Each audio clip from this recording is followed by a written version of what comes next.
Assalamualaikum warahmatullahi wabarakatuh. Perkenalkan, nama saya Aisyah Imi Fadila dengan NPM 2475236. Di sini saya akan menjelaskan ulang atau merangkum tugas dari mata kuliah Business Intelligence. Nah, di sini saya akan menjelaskan tentang Power BI. Nah, pernah nggak sih kalian lihat data di Excel ini yang isinya itu ribuan baris angka, lalu kita pusing sendiri nyari artinya apa? Nah, disinilah visualisasi data masuk untuk menyelamatkan kita. Nah, intinya kita ini bisa mengubah angka-angka yang sulit tadi itu menjadi grafik yang lebih menarik dan gampang dipahami oleh kita. Nah, tugas kita di sini adalah bikin data itu bercerita atau from numbers to stories.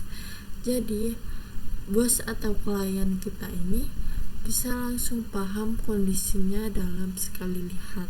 Nah, untuk 4 fungsi utama Power BI ini, biar kita nggak bingung fungsinya buat apa, jadi saya jelaskan di sini. Nah, yang pertama itu ada input data. Nah, Power BI ini ramah banget.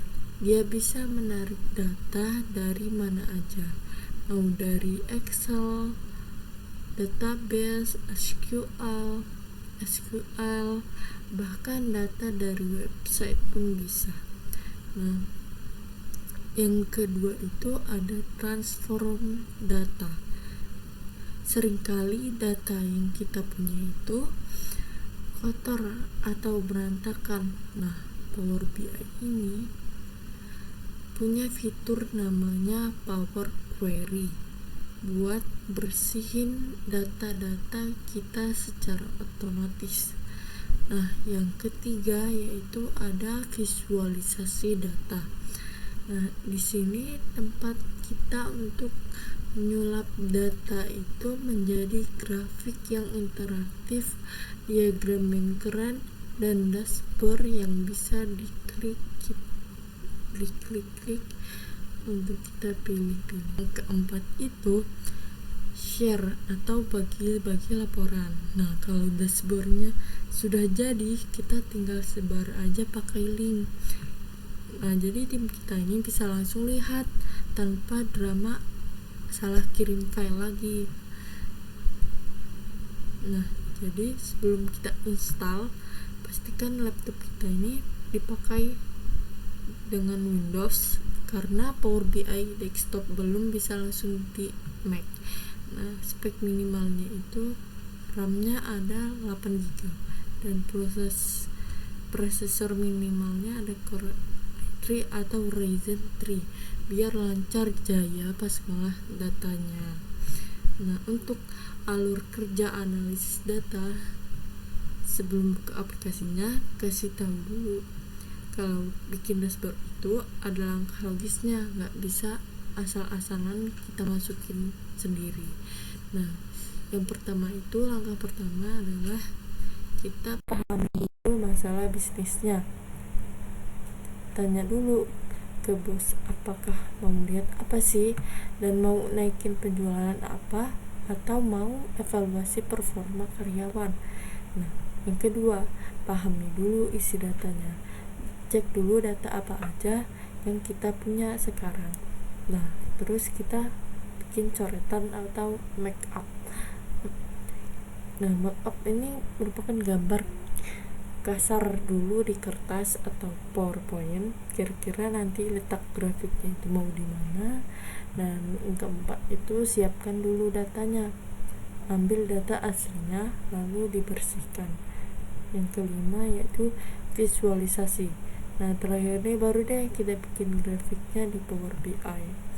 Nah, untuk langkah praktik BI ini, Yang pertama itu kita bakalan impor dulu data yang mau kita masukkan ke sini.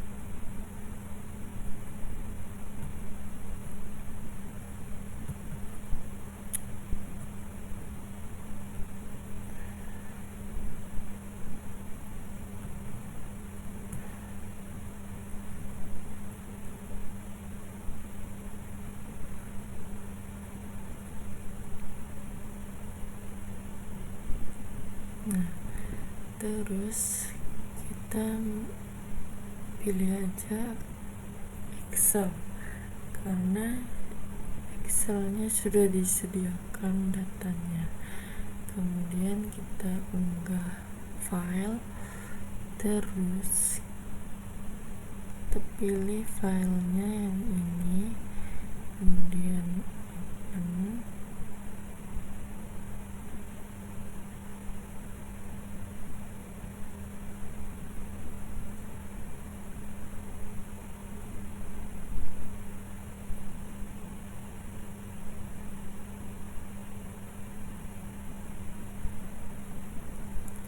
Kemudian kita berikutnya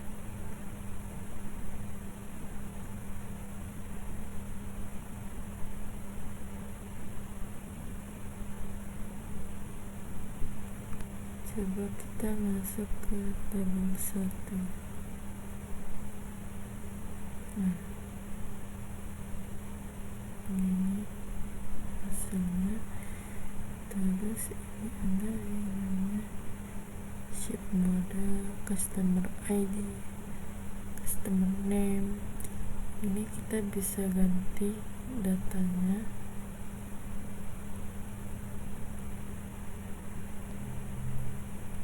Kita jalankan.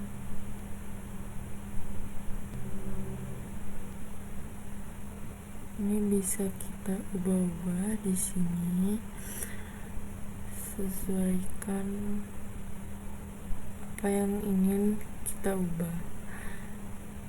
Nah, ini untuk pada cek data kosong, terus datanya juga bisa diganti namanya, ganti kata yang salah apa, terus ada potong dan gabung kolomnya, kemudian selesai. Habis itu kita ini datanya kita ubah, kita simpan. Nah, untuk desain dashboardnya atau visualisasinya sekarang ini kalau kita ubah sudah rapi gitu kan. Nah, perbandingannya kalau mau bandingin target antar cabang atau pakai bar chart atau grafik batang, kalau mau lihat tren naik turunnya. Terus kita juga ada composition, itu untuk melihat persentase pangsa pasarnya dengan menggunakan pie chart. Terus ada juga hubungan relationship, itu untuk lihat apakah budget iklannya berpengaruh ke jumlah penjualan. Itu pakai scatter plot. Nah, jadi kesimpulannya itu Power BI ini bukan cuman aplikasi untuk bikin grafik yang warna-warni. Nah, Power BI ini adalah alat untuk mengubah data yang mentah menjadi strategi bisnis yang jelas dan matang. Nah, kunci dari dashboard yang keren itu bukan grafiknya, tapi seberapa bersih data yang kalian siapkan untuk di Power Query tadi. Nah, Sekian penjelasan dari saya. Apabila ada salah kata dan kurang jelas, saya mohon maaf. Saya akhiri. Wassalamualaikum warahmatullahi wabarakatuh.